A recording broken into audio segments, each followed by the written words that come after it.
But okay, here's kind of first initial thoughts to what we just witnessed. So I know a lot of people may say, this or that, but I thought in terms of messaging, and this doesn't really surprise me because I've always thought this about DeSantis, the messaging there was relatively solid, right? If you were to break down the core substance of the things he was saying, it's not bad. It's not like Nikki Haley, Tim Scott, neocon level by any means. But the issues here, I have a few written down. I think, first of all, the technical problems are going to overshadow anything that happened in that massively. People are not going to remember DeSantis' solid answer on education or whatever. They're going to remember the fact that the tech wasn't working. They're going to remember the memes, all of that. And I know the DeSantis crowd's going to come and say, it doesn't matter. Why is it a big deal? This or that. I don't know. It matters. It's a big deal because it's politics, right? Like optics matters.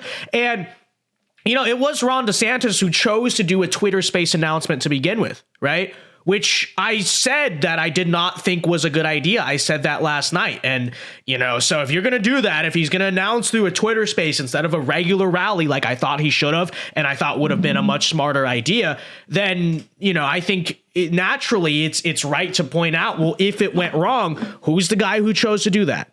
Let me unplug this mic. Hold on. Who's the guy who chose to do that? It was Ron DeSantis, right? And so whatever that disaster of the start was is just going to be mocked to the end of time, right? And I know people are going to say, no, that's just the Trump crowd. That's just the Trump crowd. Okay, well, you know who's also tweeting, making fun of it? Joe Biden. If you want this guy to be the nominee, then concerns and issues like this just are going to matter, and they ought to be brought up. So that's number one. All right, number two. Again, messaging I thought was solid, but I'll tell you what I think Ron DeSantis' problem was. I think a lot of you guys found that to be slightly quote unquote boring. Maybe we could agree with that.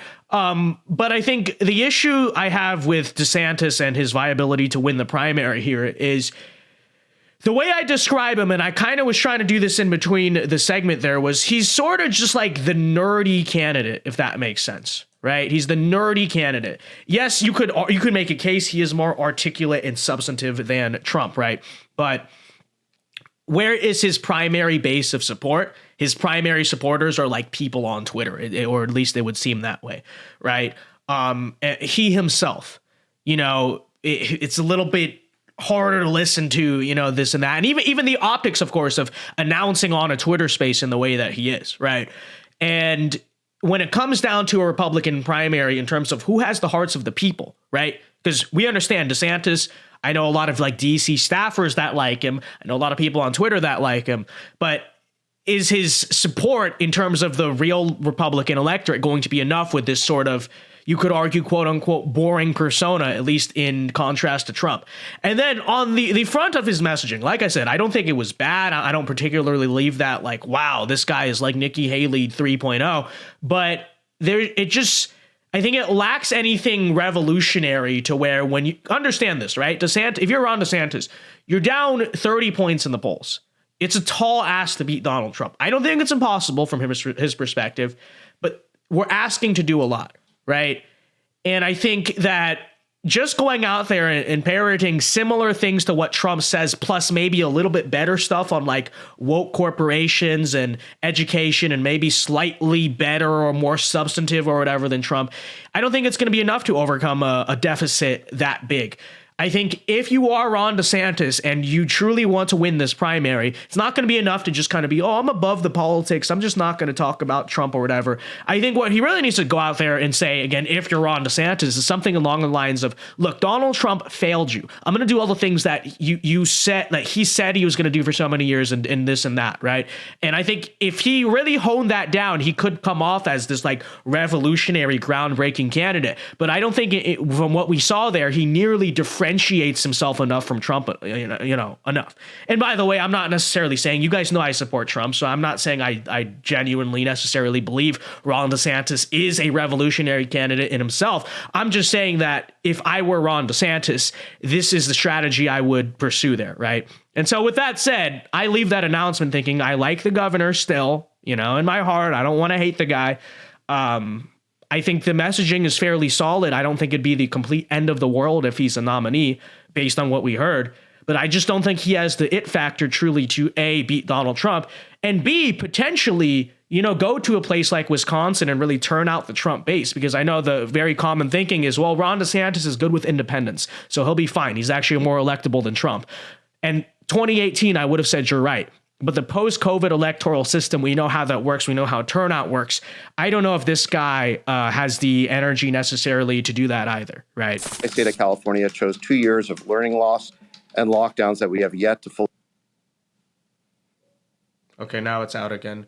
But Eli, to answer your super chat, I'm not criticizing him being on Twitter. I'm saying he should do an in-person rally and stream it to Twitter. Now his audio is out. Okay, just really quickly while we wait to answer, so I can answer the super chat. I'm not saying he should have gone on Fox News to announce either. I think he should have done an in-person event like a normal candidate and streamed it to Twitter. What I'm critical of is him doing a Twitter space audio only like this as his presidential announcement. So thank you for the $5, but it's not contradictory at all. Yes, I do think, like Tucker Carlson, he has a show. So yes, putting that on Twitter, I'd say, yeah, that's cool. That's a good, like, cutting edge thing. But a presidential announcement is something that's supposed to be traditionally done in a rally, especially when you're a big time political candidate like DeSantis is. And so it's not inconsistent at all. Because I would say that Ron DeSantis, if he did a real in-person event, should live stream it to Twitter. And that'd be a good idea. What I'm saying is not a good idea is this. That's what I'm saying. So thank you for the super chat, but it's not contradictory at all. Because I'm not saying he should have gone on a Fox News show to announce it either. I'm saying that someone of his size and stature and significance should have done an in-person rally. And as you can see from the way this is starting, I'm pretty vindicated. Yeah, I think so. Okay, even DeSantis supporters in chat. I get it. We disagree. I try to not be overly harsh. I like to consider myself, for the most part, fair. But this is not a good look, okay?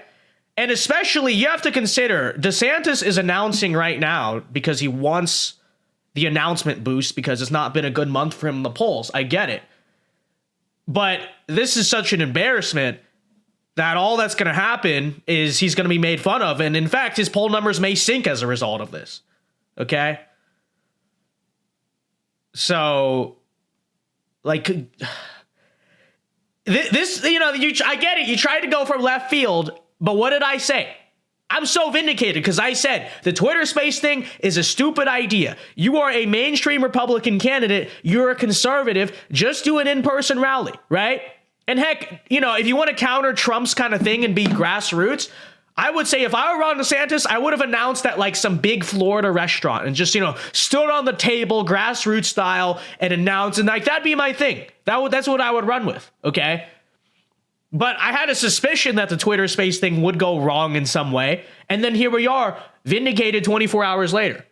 So anyway, Shane Keena for $5 says, proving that Twitter spaces is not it for announcing a presidential bid in real time. Thank you for the $5, Shane Keena. And exactly.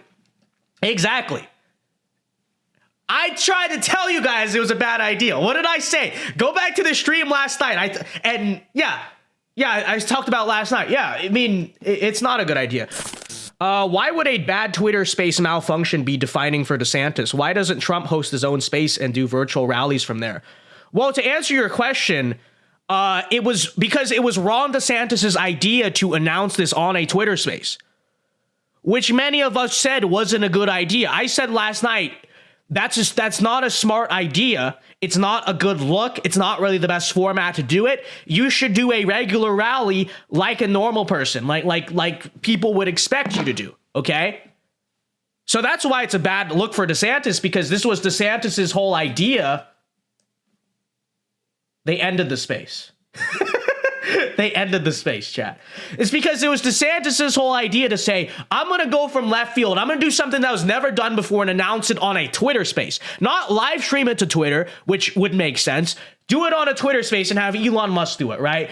And I said last night, I didn't like the look of that. I don't think that's good optics. I didn't think it was a good idea. And But, you know, if you're going to go out there and make the decision, this is how I'm going to announce my candidacy, and it goes wrong, yes, that is a bad look for you. Yes, people are going to make fun of you. And you know what? If I were to be quiet and just say, no, it's okay, which it's not, but still, you know who is making fun of it? A, the voters, and B, you can imagine the liberal media as well, right? Okay? And if we're going to be 100% fair about this, we have to understand that our candidate eventually, once they get the nomination, is going to have to go up against like liberal media and stuff like that. And, you know, you can't have this stuff. You can't be doing this stuff. I don't know what you want me to say. Like, it's objectively not a good look. It's a disaster. And you can say, I don't care, but we know how electoral politics works, okay? We know what happened to Gerald Ford when he fell off the plane. We know how much they made fun of Donald Trump for walking awkwardly down a ramp, you know? Like, stuff like this does get memed, it does get made fun of, and if you're mad at me doing it, then you better imagine A, what the voters are doing, and B, what the real news media is doing about it, okay? And I'm here analyzing, saying it's not a good look, okay? Maybe you don't care, but I guarantee you the vast majority of people out there are in some ways laughing or whatever it is about the situation. All right. And I don't even know what's happening here. They just ended the space and